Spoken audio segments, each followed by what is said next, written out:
चीनी का सपना है मिसेस इंडिया बनने का। चीनी में पूरी काबिलियत भी होती है, बस उसकी पलकें नहीं थी। वो नकली पलकें लगाती जिसमें वो बहुत सुंदर लगती। लेकिन जब एक दिन उसकी नकली पलकें खराब हो जाती है तो वो दूसरी नकली पलकें यूज करती है जिसमें भी वो अच्छी नहीं लगती। लेकिन वो सबको कहती है कि ये मेरी असली पलकें हैं। क्या होगा जब सबको पता चलेगा कि चीनी की पलकें नकली थी? क्या वो इस तरह मिसेस इंडिया का खिताब जीत पाएगी? जानते हैं कहानी में। चीनी बहुत ही सुंदर थी और उससे भी ज्यादा सुंदर थी उसकी पलकें। वो जहाँ भी जाती हर कोई उसकी पलकों की तारीफ करता। एक रोज जब चीनी पड़ोस के घर पूजा में जाती है तो उसकी पड़ोसन कहती है, अरे चीनी, एक तो तुम इतनी सुंदर हो और तुम्हारी ये पलकें, उफ, तुम्हारे चेहरे पर 4 चांद लगा देती है। काश मेरी भी इतनी सुंदर पलकें होती। तुम्हारी पलकें भी तो कितनी सुंदर है, और क्या चाहिए अब? मुझे तो वैसे भी सबसे सुंदर लगना है। मिसेस इंडिया तो मैं बनने ही वाली हूँ इस बार, देख लेना। बहू बातें ही करती रहेगी, जाके किचन में मदद कर। ये बुढ़िया जब देखो खाली बैठने ही नहीं देती। मेरी ब्यूटी की दुश्मन है ये। अब दूसरों के घर में भी काम करो, हद होती है। जी माँ जी। इतना कहकर चीनी किचन में जाकर काम करने में मदद करने लगती है। तभी अचानक उसकी पलकों में कुछ चला जाता है जिससे उसकी आंखों में मिर्ची लगने लगती है। वो आंख साफ करने लगती है, इसीलिए अपनी नकली पलकें निकाल देती है और आंख साफ करती है और अपने मन में कहती है, ये क्या चला गया मेरी आंखों में? पूरा मेकअप खराब हो गया, पलकें भी निकालनी पड़ेगी। अब घर वापस किस बहाने से जाऊं? अगर किसी ने मेरा चेहरा देख लिया तो उसे पता चल जाएगा कि मेरी पलकें नकली हैं। तब चीनी को आइडिया आता है और वो घूंघट करके घर में पूजा में बैठ जाती है। जब तक चीनी घर नहीं पहुंचती तब तक घूंघट में रहती है। घर पहुंचने के बाद गोपी चीनी से कहती है, चीनी, अब तो ये पल्लू हटा दे, घर आ गए हैं। नहीं माँ जी, मैं अपने कमरे में जा रही हूँ। अब पता नहीं क्या हो जाता है इसे एकदम से। चीनी अपने कमरे में चली जाती है। अपने मुंह को रोज वाटर से साफ करने के बाद पलकें लगाने लगती है। तभी देखती है कि उसकी नकली पलकें खराब हो चुकी हैं। ये देखकर चीनी चिंता में पड़ जाती है। यार ये क्या हो रहा है? आज पनौती ही चल रही है, अब ये पलकें भी खराब हो गई। क्या करूँ मैं? इसके बाद चीनी दूसरी नकली पलकें ढूंढने लगती है और उसे नकली पलकें मिल भी जाती है और उन्हें लगाकर वो बाहर निकलती है। चीनी की शक्ल देखकर गोपी कहती है, ये तेरी पलकों को क्या हो गया? सुबह तो ठीक थी, अब इतनी बड़ी कैसे हो गई और प्लास्टिक जैसी लग रही है। अरे माँ जी, मैंने ना अपनी पलकों को सुंदर बनाने के लिए ना स्पेशल वाला तेल लगाया है, इसलिए ऐसी दिख रही हैं। बहू, तू अपनी पलकें खराब मत कर लियो इन सब के चक्कर में। नहीं माँ जी, मैं तो अपनी पलकों का खास ख्याल रखती हूँ। तभी ऑफिस से तरुण भी आता है। सब साथ में खाना खाने लगते हैं। तभी तरुण कहता है, तुम्हारी पलकें इतनी अजीब क्यों लग रही है? आज सुबह तो ठीक थी बिल्कुल। स्पेशल तेल लगाया है मैडम ने पलकों पर, ना जाने क्या क्या करती रहती है। जितने नखरे करेगी उतने ही नजर लगेगी, पर इसे कहाँ सुननी है इस बुढ़िया की, अपनी मनमानी करनी है बस। माँ जी कैसी बातें कर रही हो आप? आपकी बात तो सारी ही सुनती हूँ मैं, और क्या चाहिए आपको? जो भी हो, तुम ना बस ये उल्टी सीधी हरकतें मत करो। मुझे ना आपको और माँ जी को बताना था कि इस बार सोसाइटी में ब्यूटी कंपटीशन हो रहा है जिसमें मैं पार्टिसिपेट करने वाली हूँ, तो आप दोनों को इसमें मेरा साथ देना है। ये लो, इसका एक ड्रामा और शुरू हो गया। मैं तो इसमें तेरा साथ बिल्कुल नहीं देने वाली हूँ। माँ जी, आप मुझे ऐसे मना नहीं कर सकती, मेरी ब्यूटी का तो ध्यान करो ना आप। अच्छा ठीक है, रोना बंद कर अब। मेरी क्या मदद चाहिए तुम्हें इस ब्यूटी कॉन्टेस्ट में?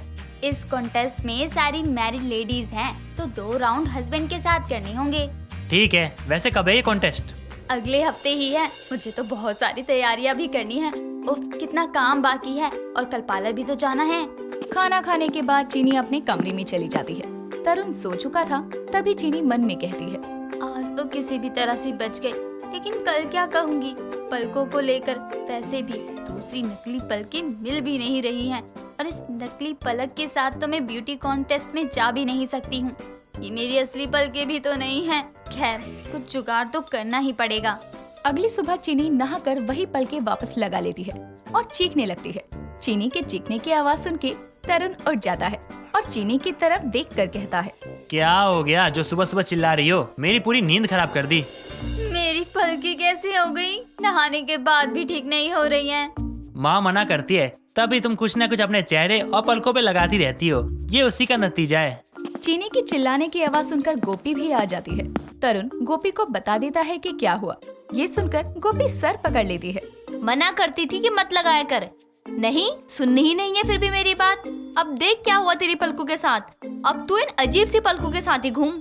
इतना कहकर गोपी वहाँ से चली जाती है और तरुण ऑफिस जाने के लिए रेडी होने लगता है। इसके बाद जो कोई भी चीनी को देखता तो उसकी पलकों को देखकर हैरान हो जाता। ऐसे ही दिन गुजरते हैं और ब्यूटी कॉन्टेस्ट का दिन आता है। चीनी अपनी नकली पलकों की वजह से बेहद अजीब लग रही थी। इसके बावजूद चीनी 3 राउंड तक पहुंच जाती है। चौथे राउंड में हस्बैंड के साथ जाना था। तभी वो तरुण से कहती है, तरुण कुछ भी करना, अपनी पूरी जान लगा देना, हम कुछ भी करके ये राउंड तो हमें जीतना ही होगा, तभी मुझ में मिसेस इंडिया कंपटीशन में जाने की हिम्मत आएगी। तुम चिंता मत करो, इस राउंड में हम जीत कर रहेंगे, चाहे कुछ भी हो जाए। इतना कहकर दोनों स्टेज पर पहुंच जाते हैं और राउंड शुरू होता है। तभी तरुण पूरी मेहनत से खेलता है और दोनों ये राउंड जीत जाते हैं। राउंड जीतने के बाद गोपी कहती है, मेरे बेटा बहू तो है ही लाखों में एक, ये राउंड तो उनको जीतना ही है, मेरी बहू तो ये कॉन्टेस्ट भी जीतेगी। हाँ माँ जी, मैं ये कॉन्टेस्ट हर हाल में जीत कर रहूंगी, आप देख लेना। हाँ हाँ बहू, मुझे इस बात में कोई शक नहीं है कि तू जीत कर ही घर आएगी। 5वां राउंड शुरू होने वाला था। सभी अपनी अपनी जगह पर चले जाते हैं। 5वें राउंड में सभी लेडीज को अपना पूरा मेकअप रिमूव करके दिखाना था। जैसे ही चीनी को इस राउंड के बारे में पता चलता है तो चीनी चिंता में आ जाती है। अब क्या होगा, मेरी नकली पलकें हैं, इस बात का तो सबको पता चल जाएगा, क्या करूं अब मैं। सभी लेडीज एक एक करके ये राउंड कर लेती हैं और जब चीनी की बारी आती है तो वो बुत बनकर खड़ी हो जाती है और पानी को देखने लगती है। क्या कर रही हो चीनी, राउंड को पूरा करो, मेकअप को रिमूव करो, जीतना है तुम्हें ये कॉन्टेस्ट। तरुण की आवाज सुनते ही चीनी अपना सारा मेकअप रिमूव कर देती है, नकली पलके हटा देती है। ये देखकर गोपी कहती है, तरुण ये क्या, बहू की पलके कहाँ गई, इतनी सुंदर पलके थी इसकी तो। मैं इसके साथ ही सबसे कुछ कहना भी चाहती हूँ। हाँ हाँ बिल्कुल, आप जो कहना चाहती हैं कह सकती हैं। सभी को मेरी पलकें बहुत पसंद है, मेरी पलकों की सभी बहुत तारीफ करते हैं, पर जब मैंने अपना सारा मेकअप रिमूव कर दिया तो सब यही सोच रहे हैं ना कि मेरी पलकें कहाँ गई। तो मैं आप सबको बताना चाहती हूँ कि मेरी पलकें नकली थी, क्योंकि मेरी असली पलकें बहुत छोटी हैं और बहुत ही ज़्यादा हल्की हैं। मैंने आप सबसे ही ये बात छुपाई थी कि मैं नकली पलकें लगाती हूँ, लेकिन जब मेरी नकली पलकें खराब हो गई और मैंने दूसरी लगाई तो मैं अजीब लग रही थी। मैंने तभी सबसे झूठ बोला कि स्पेशल तेल की वजह से ऐसा हो गया है, और मैं अपने इस झूठ के लिए आप सबसे माफी मांगती हूँ। गोपी उठकर तालियां बजाने लगती है और कहती है, झूठ बोलना आसान होता है, लेकिन इतने लोगों के सामने सच बोलना बहुत मुश्किल। मुझे तुझ पर नाज है। सभी को चीनी की बात बहुत पसंद आती है। इस वजह से चीनी ये कॉन्टेस्ट जीत लेती है।